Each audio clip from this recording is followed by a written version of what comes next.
Daryapur police स्टेशनमध्ये upper police अधीक्षक दत्ता तोटेवाड यांनी अचानक भेट देत शहरातील कायदा आणि सुव्यवस्था, वाढती गुन्हेगारी आणि नागरिकांच्या सुरक्षेसंदर्भात आढावा बैठक घेतली। यावेळी शांतता समितीचे सदस्य, राजकीय पदाधिकारी, पोलीस पाटील तसेच पोलीस अधिकारी उपस्थित होते।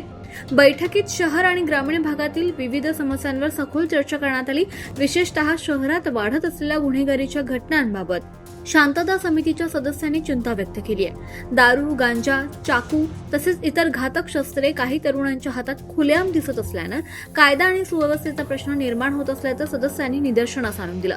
यावेळी उपस्थितांनी अप्पर पोलीस अधीक्षकांकडे अशा अवैध व्यवसायांवर आणि गुन्हेगारी प्रवृत्तींवर कठोर कारवाई करण्याची मागणी केली आहे। शहरातील शांतता आणि नागरिकांच्या सुरक्षेसाठी पोलिसांनी अधिक प्रभावी उपाययोजना राबवाव्यात अशी अपेक्षाही व्यक्त करण्यात आली आहे।